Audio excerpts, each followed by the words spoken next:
Hi, and welcome to Whimsy Roo.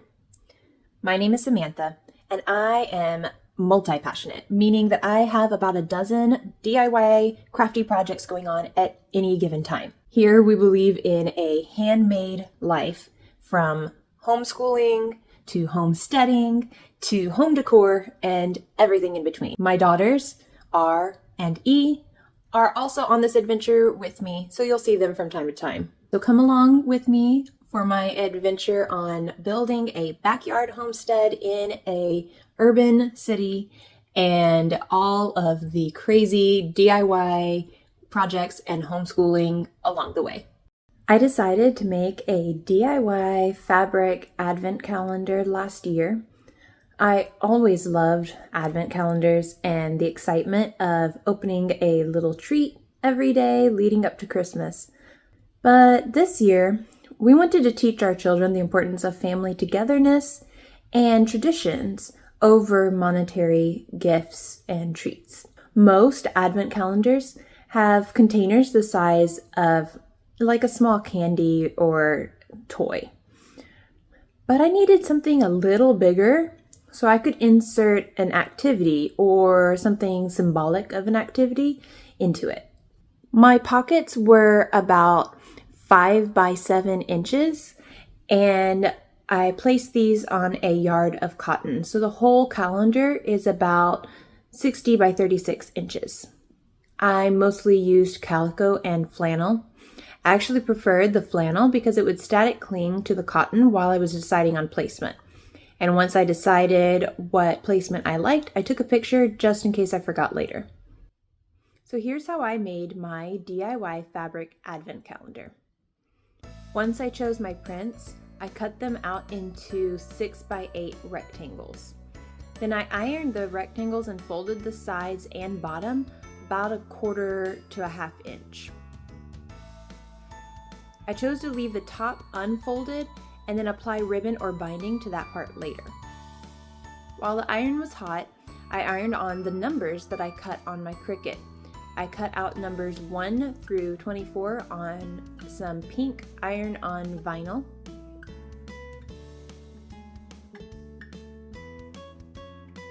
And now I'm adding the ribbon or binding to the top.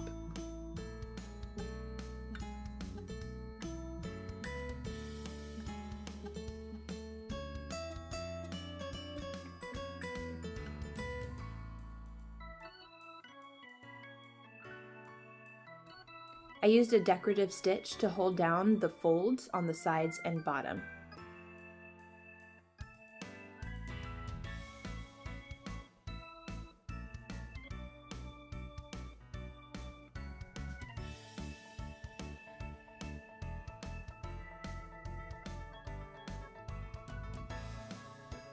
Then I pinned each pocket to the backing and sewed the sides and bottom.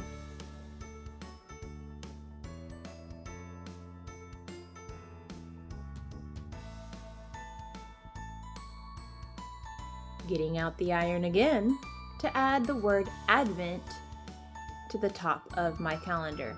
And then I decided it looked a little plain, so I added some ribbon to make it stand out.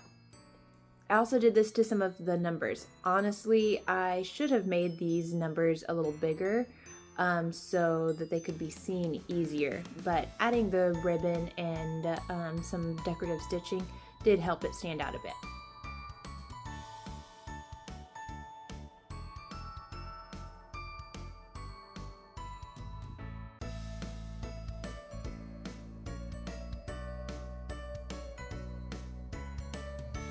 Now you can just attach it to the wall with some tacks on each corner and maybe on the middles too. Here I am filling up my first week of Advent activities. This nutcracker symbolizes us going to see the Nutcracker Ballet. The puzzle piece is for starting our Christmas puzzle. The orange is to make pompananders. I think I'm saying that right.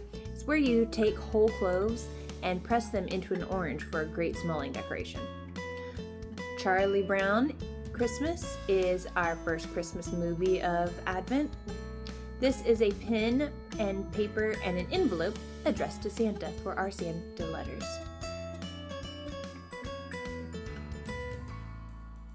This tiny Christmas tree is for us going to pick out our Christmas tree.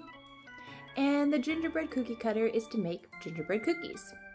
So this is our first week of Advent activities to fill my DIY fabric Advent calendar. You could do a craft. I have one on my blog that I'll link to that's an easy Christmas garland. You know, it really doesn't have to be crazy and overwhelming. It is definitely harder to plan 24 days worth of Christmas activities rather than just like one chocolate a day. It's even harder to do that activity every day. Honestly, sometimes we would forget, but we would just double up the next day. But it is so worth it because last year I didn't have that moment of, what do you mean it's almost Christmas? And trying to jam pack as many Christmas activities as I can into those last 7 days and still coming down to Christmas Eve feeling like I didn't do enough. Intentionally spreading the activities over all 25 days made the Christmas season so much more peaceful and joyful. But it doesn't have to be crazy and extravagant every day. You know, it could just be stickers or a favorite Christmas story to read or a verse or hymn for the family to sing or read aloud. It doesn't have to be crazy. Whatever you decide to fill the pockets with, I hope this helps you lead a more intentional Advent season. And make sure to tag me in any pictures you might post of this craft. Mine had a Nutcracker theme, and I'd love to see what prints and designs you come up with. Even if you don't make this DIY fabric Advent calendar, I hope you have a peaceful and intentional Christmas centered around what is most important to you. Merry Christmas and Happy New Year. 2, 3, go. I knew it was going to be a nutcracker.